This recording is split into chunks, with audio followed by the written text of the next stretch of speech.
along with our sponsors, who are TD, RBC, Polsinelli, Blackberry Key One, the Government of Ontario, and the Government of Canada, welcome you to Pizza with the Prez. I think most of you know the format. This is a chance to hear from successful firms who are scaling or have scaled significantly and get their story. So I'm really pleased that we have a chance to hear from Corry Flatt. Just before I do that, first of all, I wanted to give a thank you to the crowd. I'm wearing the t-shirt one last time. Thank you for True North. If you attended, if you talked about it, if you communicated about it, and if you're still talking about it, that's fantastic. Together, we've created an event that I think helps put this ecosystem on the map. And along with it, we did a corridor demo day. Some of you in the startup side of things may have presented at that. So we really have something that I think scales for the future. And you'll notice that at truenorthwaterloo.com, tickets are already available for the June 2019 version of True North. So thank you, everybody. So Corry Flatt and Bonfire. First of all, Bonfire is an e-procurement software solution. It has grown substantially. Think of governments and the things they do in RFPs. They've automated that with great success. Corry himself, first of all, is a friend and former colleague back in the MyoVision days. He's a serial entrepreneur. He's a graduate of the Accelerator Center, which speaks to how this ecosystem works together as a whole. He's also a graduate of Y Combinator. The topic is seeking Series A from U.S. venture capital. He successfully raised money last year, which he'll talk about it, and I think the story is instructional for us all. So a question and answer will follow. We'll wrap up at 1 o'clock. And today we're adding something to Pizza with the Prez, and that is a special announcement from our armed forces. Eric Fournier is here. He'll be more properly introduced by Steve Curry later. Eric is the Director General for the innovation part of our armed forces. And it's a topic that should be of interest to startups and scale-ups in the audience. So without further ado, there he is, Corry Flatt. Thanks, Greg. Hey, everybody. How's everybody doing? Good? Pizza. I even reflected it on my intro slide, so that's how you know this is going to be a good hour to spend with me. So listen. So I'm going to talk about raising a Series A from US VCs, but really, what I'm going to talk about is fundraising in general, and going to provide some what I would think of as non-trivial learnings that I've picked up through this process. So who here has ever raised funding of any kind before? So some of us from US folks, anybody? So a handful. There are a lot of blog posts. You know, there's a lot of content out there that you can read about a lot of the basics.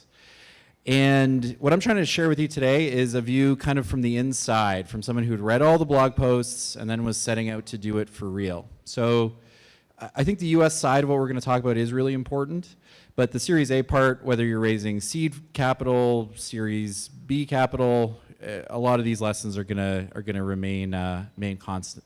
Okay, so why do I get to talk about this? Well, really, it's because I raised the $8 million Series A about a year ago. And so what was noteworthy about this is that I got 4 term sheets in 60 days, which for Series A, this would be considered like really fast and a really good outcome. Basically meant I had a lot of options at the time to choose which VC firm that I wanted to go with. But the real story here is that I had no idea what I was doing at the beginning of this process. And the only reason I had a successful process is essentially I had 2 advisors to our company take me aside and be like, dude, you have no idea what you're doing.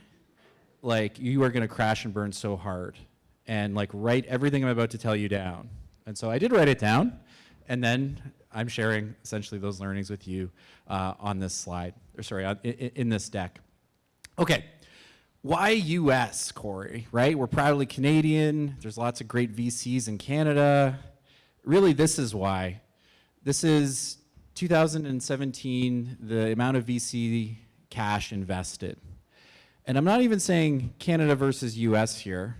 I'm saying 3 metros in the US, which is only 65% of the total VC that was deployed, it's still, 13 more, 13x the amount of VCs deployed from US venture capitalists than Canadian ones. So as much as we're pro-Waterloo, we love Waterloo, we love Canada, Canadian VCs are great. Look, if you're really serious about raising serious capital, you're doing yourself a massive disservice by not taking the US side of this seriously. And we'll talk about some of the quirks that the US folks have that are very different, in my experience, from Canadian VCs, and how you can handle that. Okay, so look, I'm going to talk for about half an hour, and then we're going to do some Q&A. My talk is really in 3 streams.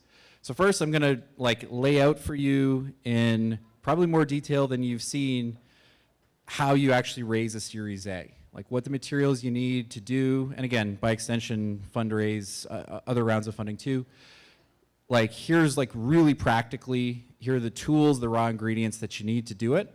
And then number 2 is this other dimension, and I'm using the word spiritual here, which is obviously a bit of a loaded term. But what I'm trying to convey is that fundraising, there's an element of it that's beyond just executing a practical process really well. There's a whole emotional journey that you go on as a founder. There's an emotional journey that you take the VC on. And essentially some of the most important learnings that I made and the advice that I got was actually in this second stream. And I don't think I've ever seen VC and spiritual combined in any presentation. So I'm really excited to share some of those lessons with you guys. And then the final part of my talk, I'm just going to share some really specific, again, non-trivial things that I learned through this process. Okay, so as much as this is an emotional journey that you're on, the VC's on, et cetera, we're going to start with the really practical stuff. So the most important thing when you are raising money is that you are ready. And that has a lot of different connotations. The first is that you are personally ready. So you can devote 2 to 4 to 6 months of your time to almost exclusively be fundraising and doing this. The business is in a place where you're not going to crash and burn because of that. You have other people on the team who can carry on, not just carry on okay, but continue executing. Part of that is, are you ready for your metrics? Are you going to get laughed out of the room as being too small?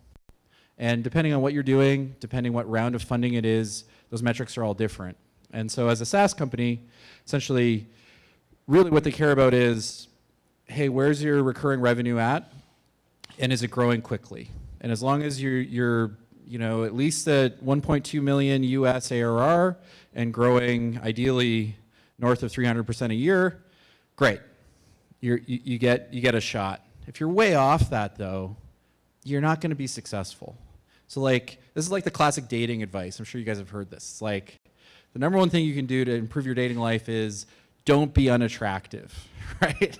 The second thing is be attractive, right? And it's terrible advice because you can't change your appearance, but you can change how your company's doing and your choice of when to go out and get capital. So look, your fundraising experience, this was our ARR chart prior to us doing the A. This is really a huge part of the reason we were successful. We were ready. I had a revenue chart that looked like this. I was growing 3x. I had passed the classic kind of milestones a quarter before. I had a team that was going to continue this trajectory without me. So a lot of this stuff we're going to talk about is here's how the process works, here's how you can manage yourself and your relationships, these kinds of things. But there's this underlying thing, which is just be ready. Know what the milestones are, have executed to have gotten there. If you're not doing that, you're immediately in a tough spot. And look, you're not going to if this isn't the case, you're not going to give up and say, oh, okay, I guess we're done, and go.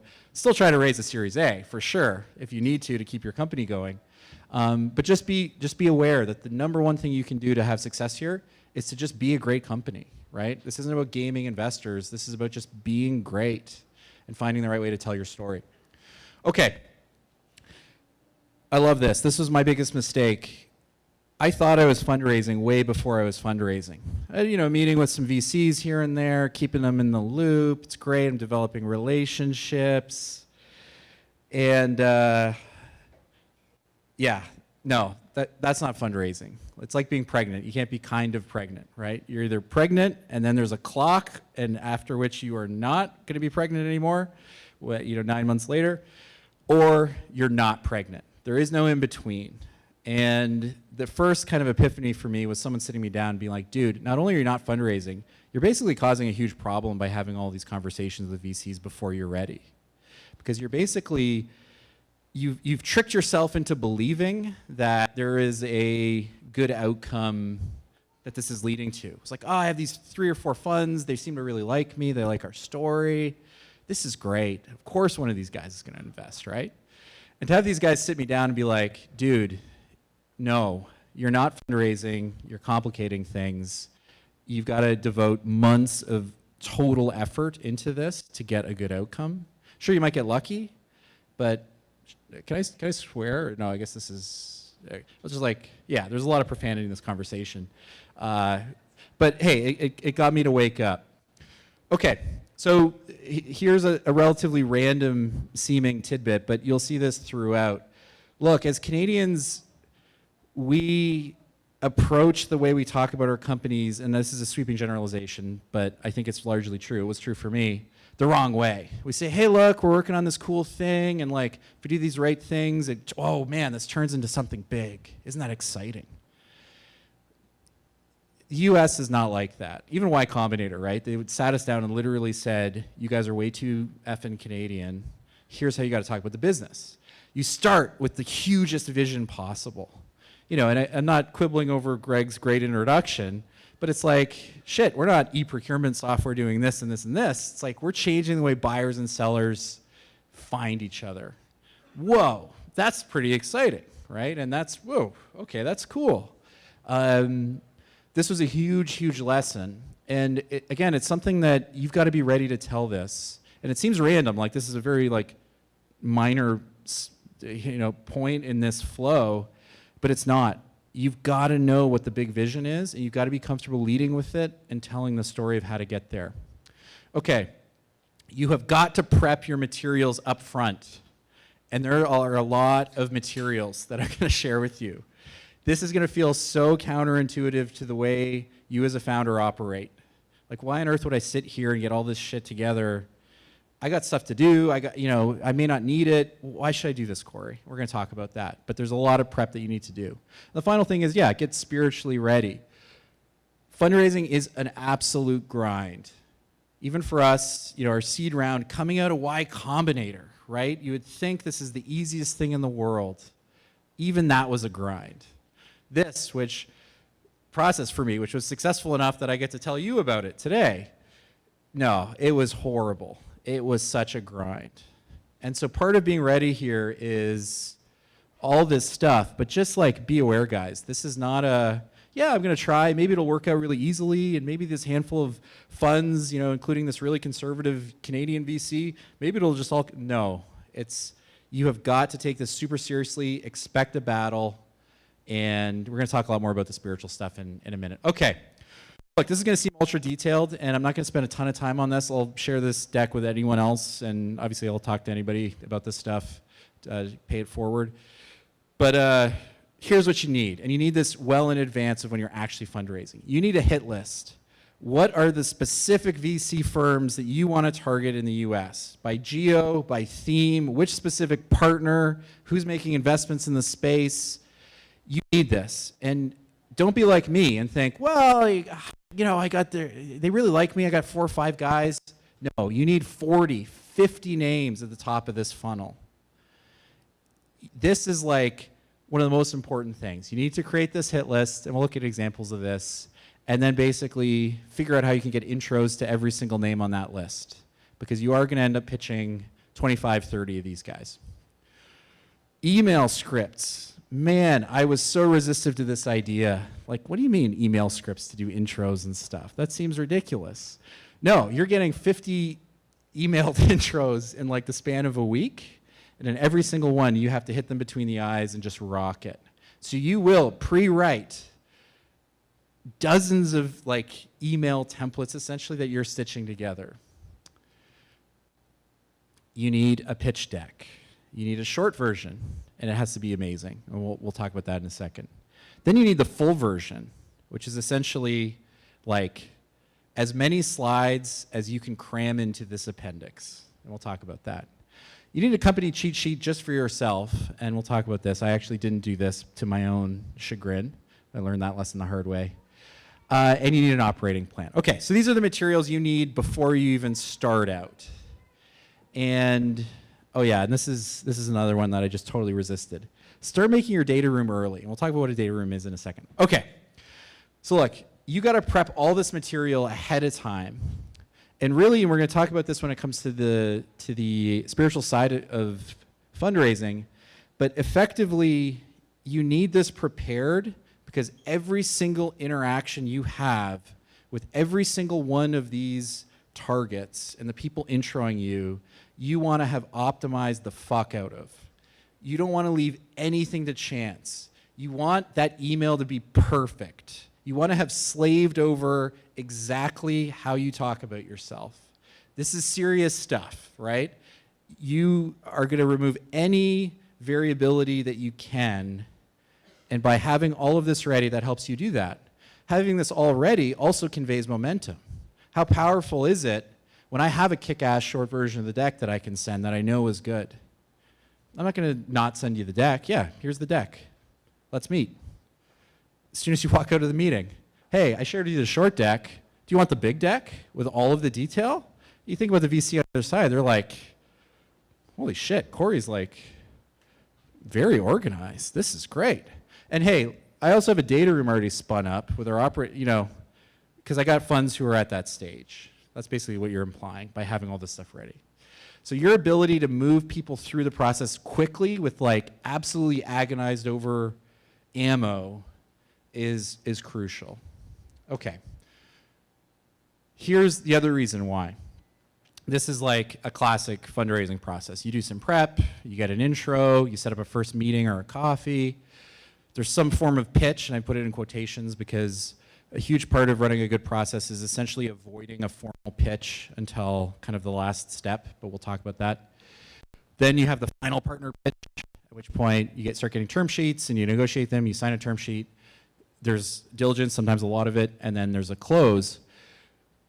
But here's the thing, guys. You're doing this, you're having 40, 50 conversations, right?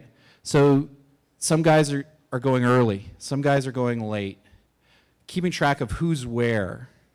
Knowing that you're getting an intro to maybe a tier A fund, right now, Union Square, let's say. Yeah, great. Some people are getting ready to give you term sheets. You're in the fog of war, right? Like you're getting emailed constantly. You're trying to keep track of where deals are. The advisors and people who've been helping you with intros want to know, like, hey, can I help with that one VC? So this is why you need to be prepped, right? Just saying organized, it's similar to being a one-man sales team, right? You essentially just need to be ultra organized and have everything pre-baked. No, that's not to say you're not improving it as you go. Of course you are. But this is a big part of it. Okay, so what do you mean when you say hit list, Corey? I literally mean like, and I had to blur some of this stuff out. This is the fund. This is the partner. This is where they're located. I had my own status tracking. Here's like my next step. Here's like a different way of looking at the process. Here's some notes, and there's a bunch of hidden columns as well. Like who made the intro? What are their notes for me? So imagine this where I have like 50 tier A funds that I'd want to work with. I circulate this list. It's Google Doc. You share it with everybody who you trust, so your existing investors, your advisors, really close family, friends who are maybe connected, and say, who on this list can you give me an intro to? And essentially, this is a crucial part. But if you just say, hey, angel investor, can you make some some VC introductions to me. Very different outcome than, hey, I'm looking to talk to these guys. Who do you know on this list? Great, and now you have everything prepared, right? You have your email blurbs prepared, and I'll walk through this in a second, right? So essentially the people making the intros, you're just like, dude, look how organized I am.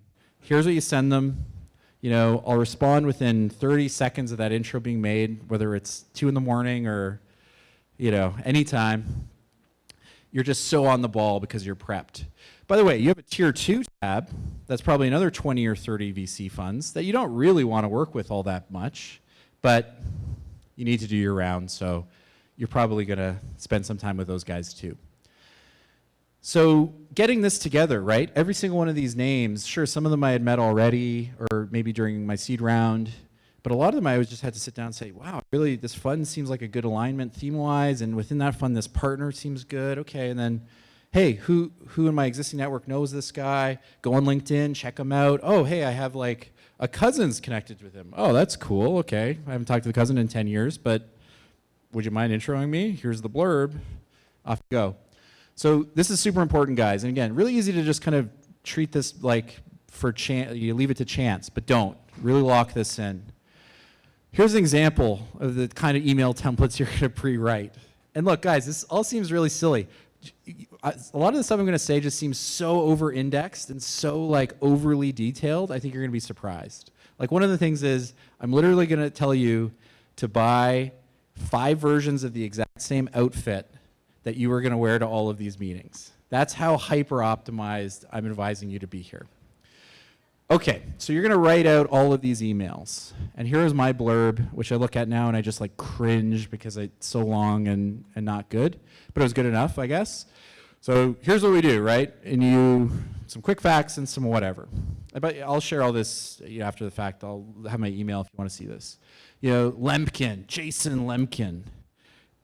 I agonized over what to say in the subject line before even getting to the email where I'd already met him at YC Demo Day. But like, I agonized over that sentence. And it's just littered with my bona fides, right? Oh, we're a YC company. Our NPS score, which I know Jason Lemkin really cares about, is really high. I know he cares about quick ratio because I've read everything he's written recently on Quora. I know, okay, great. Do a whole bunch of stuff in there. Okay, here's another example.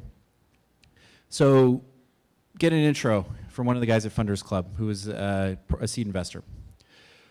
This is Union Square Ventures, and hopefully, I should have maybe blurred out some names here or whatever, but it's cool. Great, intro's made.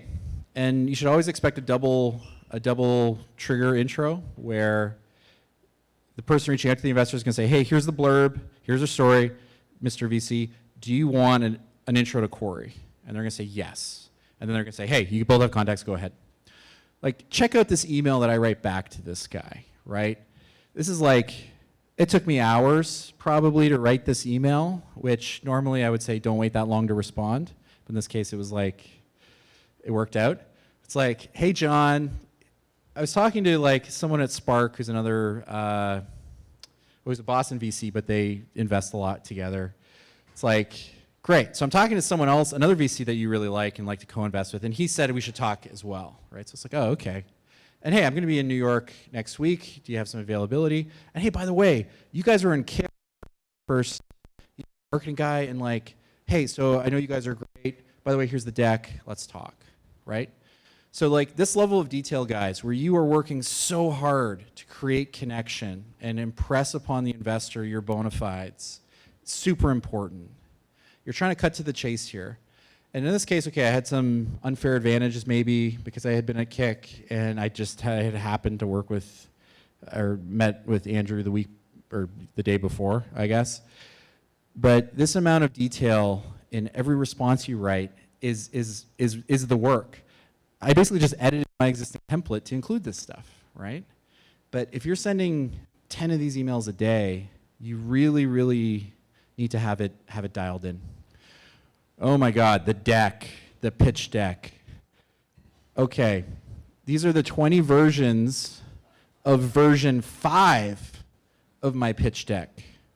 So I had 20 versions for each major version. We're talking like hundreds of versions of my pitch deck. This is so important. I would send this to my trusted advisors, people who had raised Series A before, people who knew Valley investors. Like, and again, no disrespect to anyone in the community, but like, find people who have done it successfully to the people you're trying to do it to. That's a huge, you know, if I had just sent it to maybe folks who had only raised money from the more conservative Canadian VCs, probably the first version of my deck would have seemed fine and they would have patted me on the head and I'd be off to the races. But no, I got connected to guys who really know what they're doing and were not shy about giving me feedback, and the result is hundreds of versions of the deck. And the reason you need an amazing deck that looks great, that sounds, that you've agonized over every word is because when you enter battle, right, your ability to essentially just send this deck and know that it achieves a good impression is crucial. It's so important. So at first, you know, I didn't know the deck was amazing. I knew that my advisors are saying, this is a great deck, Corry, I think you're ready to go. But very quickly I learned that people respond really well to the deck, both how it's designed and just the story it tells. So again, like, this isn't something that you want to have nailed like late in your process. The earlier you have an amazing deck, the better. So start early. If you're not a graphics god, hire someone who is, solicit feedback, iterate constantly. Super important.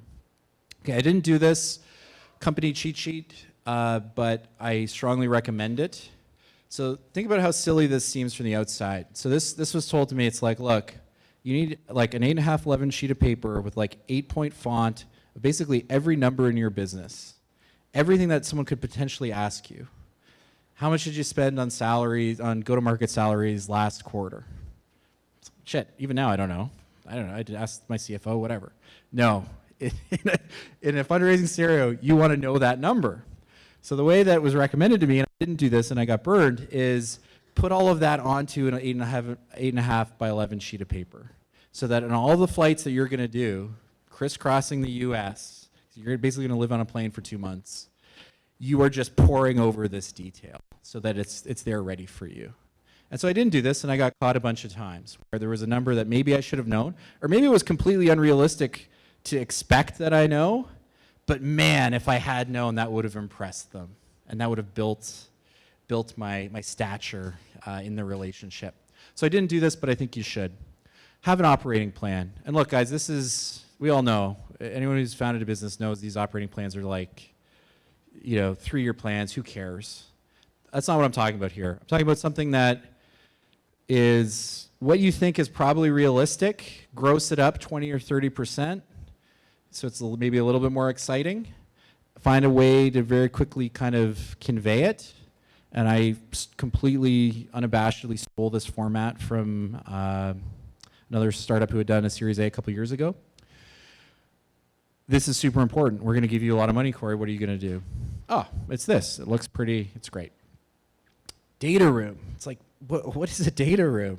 A data room is people, VCs who are interested, hunger for more detail. So your ability to have essentially a Dropbox filled with deep, impressive data about your company that, again, you're not doing at 2 a.m. haphazardly, that you've thought through and tells the story you want to tell, while of course being very factually accurate. Don't lie to these people, because you are going to be their deep business partner for years. But that said, there is certainly an art to putting together the data in the right way. And my experience was I had to do all this stuff anyways, right? Just to build my pitch deck. So I just needed to dress it up, organize it. So hey, look, here's my shareholders agreement, cap table, org chart. Here's my P&Ls for the last 4 years, my balance sheets, and here's the operating plan in actuality. Here's all this sales stuff, because the Series A for a B2B SaaS company is all about essentially go-to-market motion. So I got a lot of detail in here. How big's the market? What is your ARR growth performance? What about these key metrics? These are basically just numbers in a spreadsheet that I've dressed up to look nice. But how powerful is this, guys? Hey, thanks for meeting with me for coffee. We'll go through the pitch deck that I already sent you that you're impressed with. That's great. Listen, immediately after this, I'll flip you the deeper deck. By the way, it might be a little premature. You might not be ready, but I've already got a data room spun up because some other funds are already at that stage. Do you want me to flip you access to the data room? And again, it's not a bluff. It's just, here you go. Here's a kick-ass data room filled with shit that you're going to be impressed with, right? This is the attitude you got to take. Okay, so that was maybe too minutiae, but what I'm trying to convey to you guys is the amount of detail and like the raw ingredients that you have baked ahead of time to a really good degree is crucial. Now I want to talk about the spiritual side a little bit more. Okay, so fundraising is not pitching, right? There's like group of, very whatever, smart, skeptical, whatever. Over here, there's this guy who's making his case, and I'm doing him a bit of a disservice here by assuming he has no idea what he's doing. Please give me some money. I think I need it. Could you please give me some money? So, but I think a lot of us think about fundraising through this lens, through pitches, right? When really, I think this is the better metaphor. This is what fundraising is and what pitching is. You're this guy, and the VCs are these, pawns in the background that you're convincing to like charge to their death. And I actually had to cover this up because it was subtitled. Actually, what he's yelling is to death, and they all yell death, and then they're going to march into battle. But obviously that would be out of context in this talk, so I covered it up. But this is it, guys, right? Like, such a huge part of fundraising is realizing the other side of the table, okay? The other side of the table is not actually this way. They aren't these dudes. Like, think about a VC, right? They're coming to meet with you. Maybe their dog died the week before, right? Maybe they're having problems with their spouse. Maybe they just found out that their favorite portfolio company is getting sued or something, right? Like, there's a huge amount of value in thinking about these VCs as true people, right? And essentially what they're doing when they come to meet with you and when they read your deck is they want to be swept away, essentially. This is what I mean. Is this like an emotional thing? Is it spiritual? I don't know. But they long for you to come in and essentially light them up. They want that to happen. And they want to be inspired. They want to be part of a team, right? They're looking at you to be this guy or this girl. And sorry, I should have found a female example too. But they don't want this guy. Hey, I need some money. I need this stuff. No. They're looking for this person and this inspiration. And for me, this was super important kind of mental flip. It's like, how can I connect with these guys, right? How can I inspire them with what I'm doing and what I want to do? Because really that's what this is all about. Connection. That's like your primary job. And this may be a sub-point. I forget exactly the order here, but I'll just make it now. This is why it's so important that every touch you do is just so optimized, right? It's to the level of, if you get an email from a VC who you have some conversations with, you don't email them back. Call them immediately. The amount of times I got off a plane at like midnight, like Eastern time, finally back from like, God knows, Boston, well, it's really either Boston, New York, or the Valley. And like, shit, I've got like 3 or 4 phone calls to make where I need to be this guy.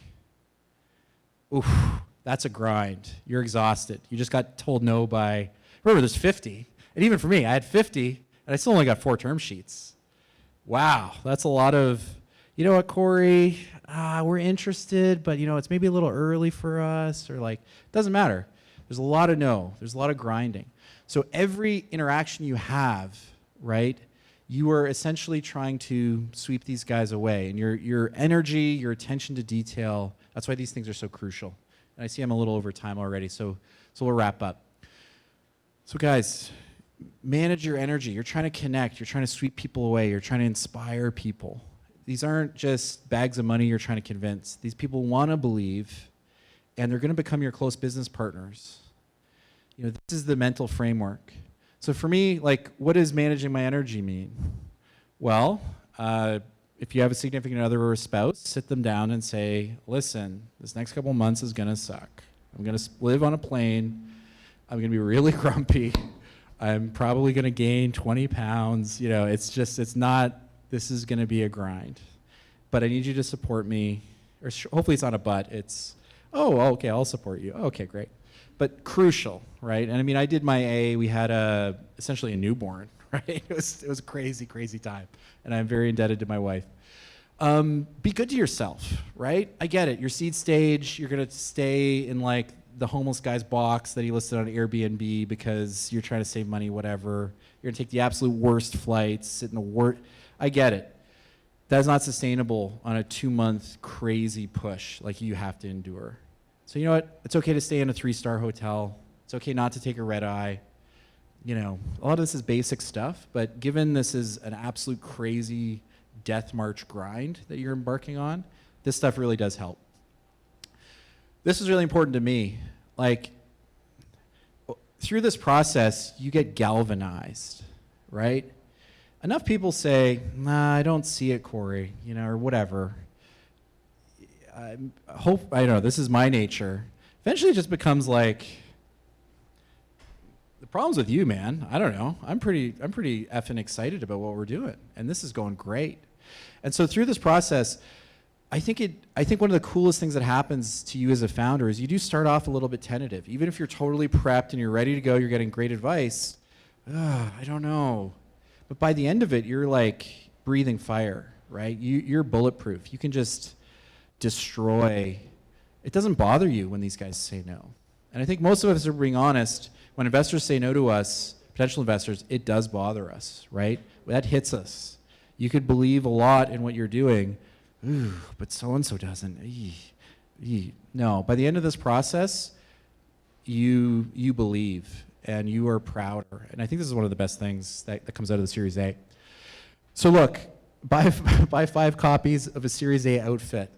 This was amazing. Every trip I went on to, I literally put 5 versions of the exact same shirt, 2 versions of the same pants, only brought 1 pair of shoes, and I just did that. One less thing I had to worry about.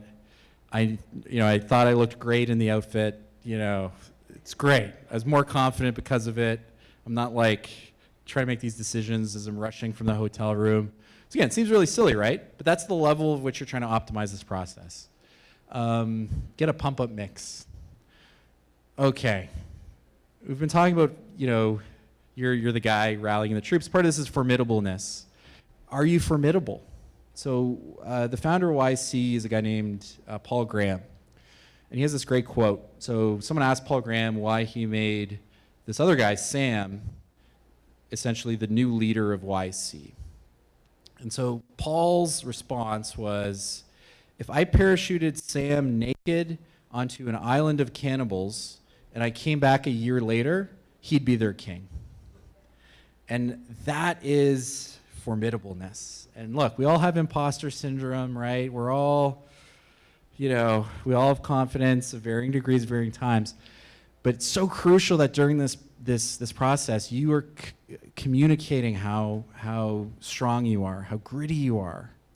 And it comes with this stop being so Canadian idea. Don't be too modest, right? We're tough. We can do this. We can build big companies from here. And a lot of times, one of the primary questions, this is what I've learned going through, they're looking at you and saying, can this person recruit a world-class VP of sales? Can this person recruit absolute best talent? They're using that as a proxy for understanding if you're the first guy or, you know, that guy. And if you come across as a lightweight, as unprepared, as not knowing your numbers, as a guy who takes 2 days to respond to a voicemail, you don't seem like this. Even if you take too much shit.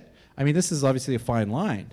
But you got to say, like, and it feels amazing. It's like, look, I get that you need more detail on that, but like the 6 other guys I'm talking to, that's sufficient. So honestly, at our stage in the process, the data's there.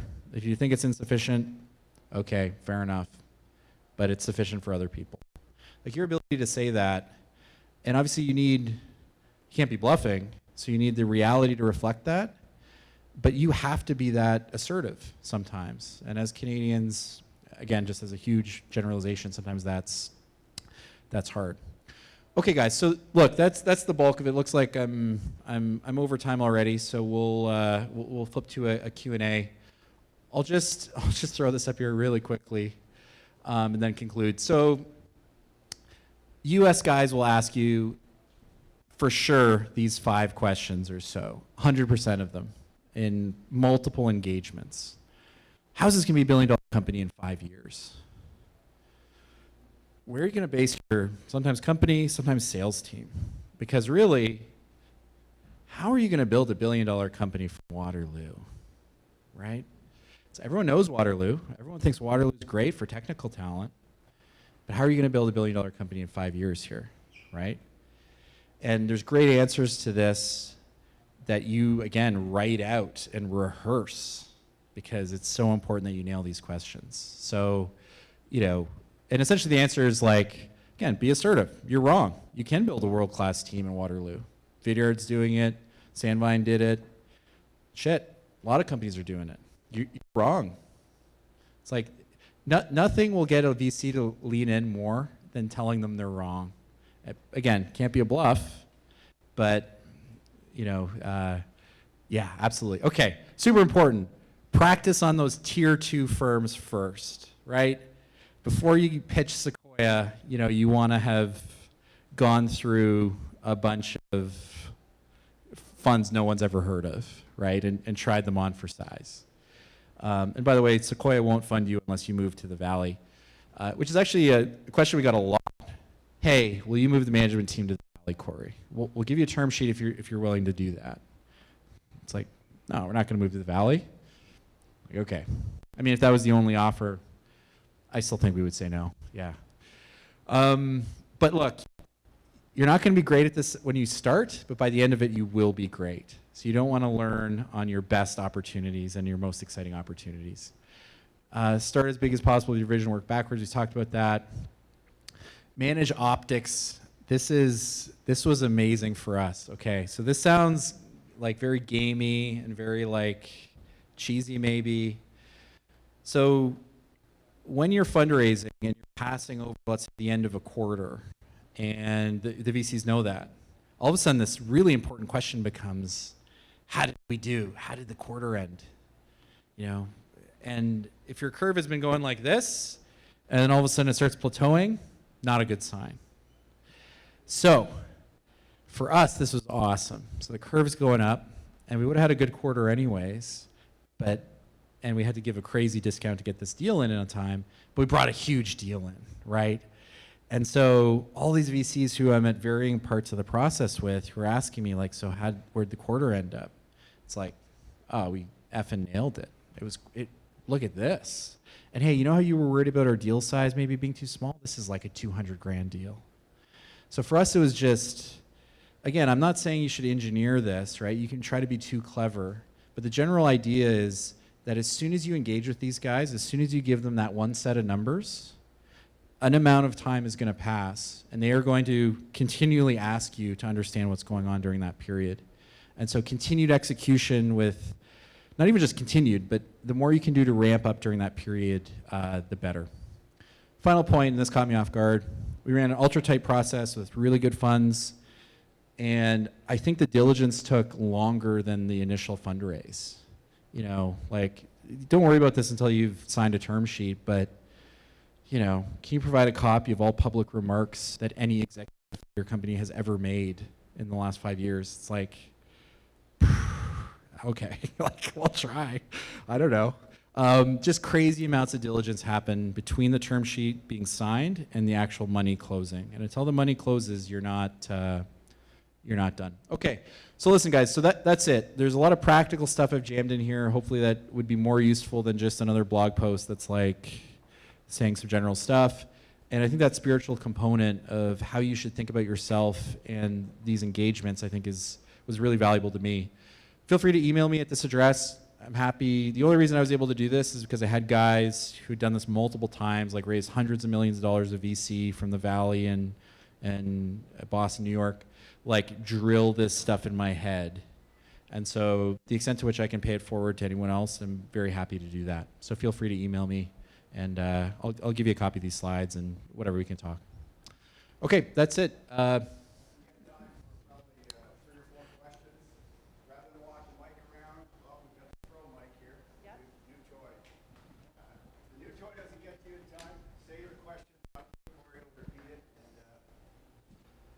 Yeah, so any questions? We got time for a few. Anybody? Wants to see the outfit? No, I don't have a picture. Okay. Looks, yeah, maybe at the back. Go ahead.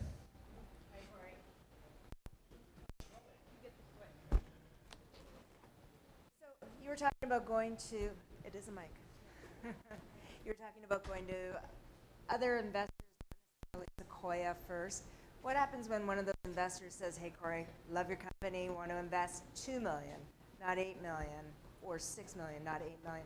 What do you do then? Is it okay to say no? Okay, great question. Did everyone hear that? So let's say a tier 2 firm who you're talking to early says, hey, I'll give you $2 million, maybe not your full $8 million. What do you do? Do you say yes? Okay, so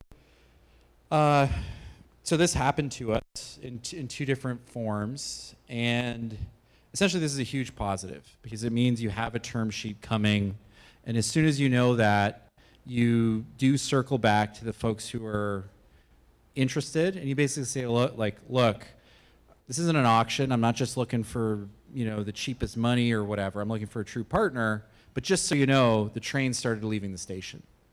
And so my timeline's moving up. Instead of us meeting in 2 weeks, I'm going to come down to the Valley next week, right? So it's a really good sign, and you can judo this into momentum. Because the primary emotion on the VC side is essentially fear of missing out. And what they're afraid of missing out on is some crazy career-defining milestone, but also this other human side, right? They don't want to miss out on a really cool story, like a more interesting life for themselves. And so we had a term sheet coming from a reputable fund, and earlier on in the process, and basically we were just able to escalate the right folks. Now, in a world where that gap is too big, that's a tough choice. US VCs do not want to be the largest check. They need to be the largest check. If you're raising $8 million,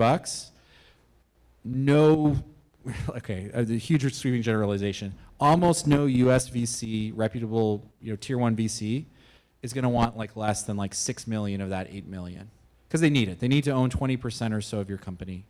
And so the idea that you're going to do a smaller party round with a couple $2 million checks, it's just you're basically excluding a huge part of the population.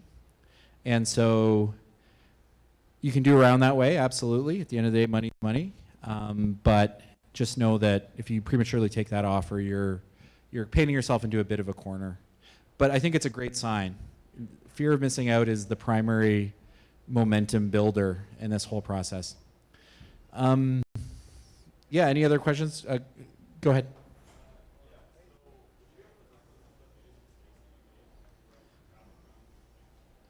Yeah, great question. So, it's because I feel like my biggest mistakes were thinking that I was fundraising. So my biggest mistake is I burned a couple great funds, really good funds that would have been a great fit for us, because I hadn't had someone take me aside and be like, dude, you're completely missing the plot. So my biggest mistakes were around that. I think mid-process, there was a couple times where I think I overplayed my hand a little bit. And as you're kind of getting a sense, you need to convey confidence and ability to say no and all these things. But it's also kind of intoxicating, right? When you know you got some term sheets coming. And look, let's not forget, this is e-procurement software, right? This is not the sexy face-melting stuff. And so occasionally I maybe overplayed my hand a little bit and was a little too, trains leaving the station, whatever. And so sometimes you do have people who say, okay, I don't think we'll be able to get there in time, so I'm going to take myself out. And in retrospect, maybe I didn't have to be so aggressive on the timeline.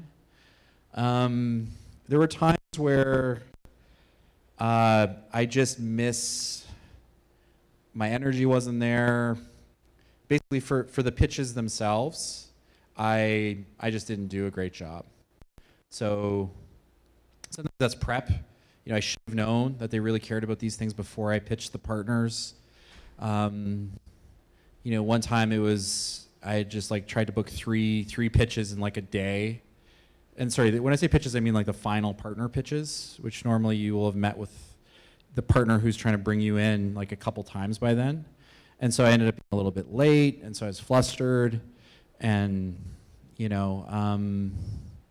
so yeah, I mean, honestly, the whole thing, you feel like you're just constantly, and hopefully I'm conveying this to you, I think the bar for doing this optimally is just so high, right? Oh, actually, here's another example that's just coming to mind. Once it took me longer than a day to get back to a good fund. And unfortunately, one of the guys who had kicked my ass with this message was the guy who made the intro. And I got a dressing down I don't think I've ever been yelled at over the phone before. I don't know if everyone else is in the practice getting yelled at over the phone. My God. So I was in New York, right, living, and I'm tired. I'm like, you know what? I'm going to deal with this in the morning. Went and got some pizza, which is also a mistake because you should be eating well. Keep your energy high and whatever. And oh my God, I just got absolutely blasted the next morning. But again, it's because it's such a crazy, idealized, here's how you do it best. It's impossible to live up to that standard. At the same time, I didn't beat myself up. I didn't dwell on it. But great question, absolutely. Okay, well, thanks everybody. Hopefully that was useful and informative. And feel free to find me or email me. Corry, that was a master class on fundraising. Thank you, and all the details and the willing to share. Thank you.